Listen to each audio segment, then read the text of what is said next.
Hello guys, we are back with our next lecture. In this lecture, let us go through the single level indexing types, guys. So in this lecture, we'll be discussing about primary, clustering and secondary, guys. So these are the three single level indexing, right?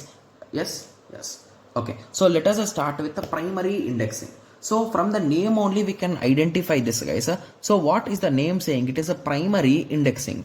So indexing a table based on its primary attribute or prime key attribute is nothing but a primary indexing, guys. Okay, so main file is always sorted according to primary key. Okay, indexing is done on primary key, hence it is called as a primary indexing. So index file has two columns. First is primary key and the second is anchor pointer or base address of the block.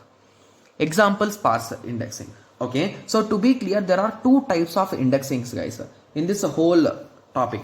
So we'll be discussing about two types of indexing. I'll be giving you an overview right now, so please concentrate. So the first type is a sparse indexing, the second type is a dense indexing, guys. Okay, so when it comes to sparse indexing, okay, so in sparse indexing, the table or the index is not going to have all entries, guys. So assume that your table, I told you it is a primary key, right? So let us take that example only. So roll number 1, 2, 3, 4 and so on up to 50 are available in your database. But when it comes to index, if you store this 50, is it anything valued, right, guys? No, right? So that is the reason why you will have from 1 to 10 one column, 1 to 20, 10 to 20 the other column, 20 to 30 the other column, 30 to 40 the other column, 40 to 50 the other column. So in this 50 entries are stored in 1, 2, 3, 4 and 5. So are just stored in 5 entries in your index table, right? Yes. So this is the concept of sparse indexing. So this one will point to the first guy, this points to the 10th guy, this points to the 20, 30 and 40. Got it? Yes. So this is the concept of a sparse indexing. So when it comes to dense indexing, so opposite of this is a dense indexing, guys. So in dense indexing, the logic is, so this is for primary, right? So here there are no repetitions. But if there are any kind of repetitions, at that time we use a dense indexing, guys. Because assume that we are having some data in this. We assume that as age, guys. So in your college, in your students' age, so 19, 19, 20, 20, 21, 21, 21, 22, 22. So assume that the data is in this way and you require to break it into two pieces, or let us make it three pieces because it will be a mixture then, right? Yes. So this will be, okay, sorry. So let me remove the book first. So this will be one block, this will be one block, this will be one block. So if you observe here carefully, each and every block is a mixture of items, right? Yes. So in dense indexing, if your table is having 19, 20, 21, 22. So this is what our index table will have, guys. So this 19 will point to this value. This 20 will point to this 20. This 21 will point to this 21. This 22 will point to the first 22.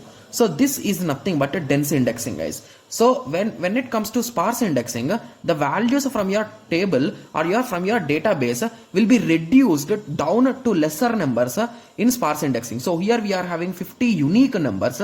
Here they are converted into 5 unique numbers. When it comes to dense indexing, here we are having 1, 2, 3, 4, 5, 6, 7, 8, 9. 9 repeated items and 1, 2, 3, 4. 4 unique items. So these are the 4 unique items which we are going to store in our index table, guys. Got it? So this is our index table. Here this is our index table. So now I think everyone at least got some idea, right? Yes. So in sparse indexing, we are going to write only some important things. When it comes to dense indexing, we are going to write each and everything because there is repetition. It is an advantage here, right? Yes. Okay, so now let us go through sparse indexing in terms of definitions. Okay, yes. So sparse indexing. So if an index entry is created only for some records. So basically, if you observe here, for all records did I create? No, only for 1 I created, 10 I created, 20 I created, 30 I created, 40 I created, right? Yes. Okay, so if you are creating only for few files, that is nothing but sparse indexing. So to be clear, number of index entries, so here the index entries are 5, will be less than number of records in the main file. So here the number of records in the main file are 50 and this is 5. So 5 is less than 50. That's absolutely true, right? Yes. So this is all about sparse indexing, guys. Okay. So in the last lecture, I discussed one problem, right? Yes. So in the same way, this is one more problem, guys. Okay. So if you start solving it, so I think it will be better if I directly show you the solution, right? Yes, rather than solving it again step by step. Okay, in the last lecture we discussed these things, guys. Okay, yes. So in the question they gave the total number of records as a 4500 and they told that each block size is 512 bytes and the file record length is 75 bytes. Okay, yes. So using these two values, by dividing them, we can find how many records are stored here, right? So once we calculated it, we got 6 records will be stored there. Okay, so once we got the number of records in one block, then now we need to find how many blocks are required to store our 45,000 records, right? Yes, so once we calculated, we got 7,500 blocks. So indirectly, as I told you, these blocks are nothing but something like our pages, right? Yes. So that is the reason why if I want to find a particular block, I will use a binary search as it is a sorted array. I will use binary search. So it is a log base 2n. So we got a 13. So this is the worst case, right? Yes. So now let us assume the same question with respect to indexing. So when it comes to indexing, you are going to have a separate index table. So once we calculated according to this, we got 34 records per block, guys. So here per block we got only 6 records, but here we got 34 addresses, guys, right? Yes. And if we calculate it, we got 221 pages for index. So just for index, you need 221 pages. So now if you want to search in those 221 pages, it will cost only 8, guys. Okay, so now we will add one as once you find that particular page, you will check the page number. So in which page number it is available. So you will go to that page. So we will add one as you need to go from here to that page as the next step, right? Yes. So the total cost will be 9. So from 13 it came to 9. So this is a good advantage, right? Yes. So from all the concept of this indexing, of primary indexing, you will expect these type of questions only, guys. Okay. Yes. So now I hope everyone got a clear idea, right? Yes. So now let us go through the second type of indexing. That is a cluster indexing. Okay. So in primary indexing, what we did, guys, we sorted it based on the primary key, right? Yes. So now what in cluster indexing? You are going to sort it based on non-key attribute. So it is not a primary key, and to be clear, it is not unique, guys. Okay. Yes. So as it is not unique, number of entries in the index will equal to the number of unique values of the attribute. So this is the exact step which we apply here. So dense is one of the best example for this clustering, guys. Okay. Yes. And the sorting will also be done based on these values only. Like if this is age, so it is sorted on that age only. It is a non-key attribute. So that is nothing but using dense method.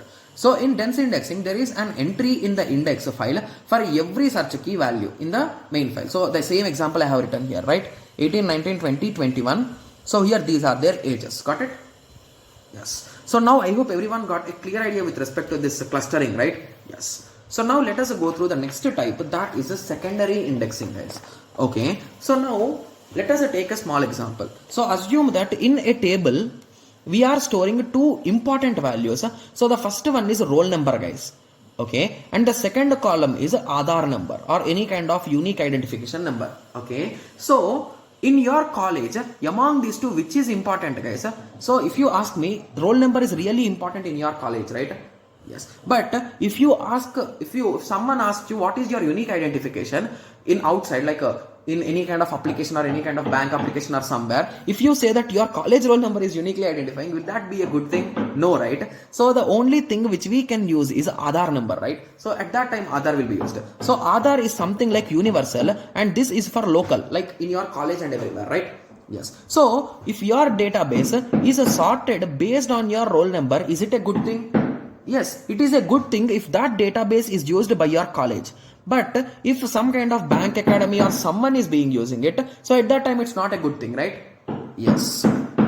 Okay. So that is the main reason why the secondary indexing came into play. So here assume you should, okay, here assume, sorry for that, guys. Okay. So here Okay, sorry for that, guys. So here assume you sorted data based on primary key and now you want to find a database on another attribute. So now assume that your college took the database which is sorted on this particular Aadhaar number. So at that time that data will not be that much important for your college, right? Yes. So that is the reason why we use the concept of secondary indexing, guys.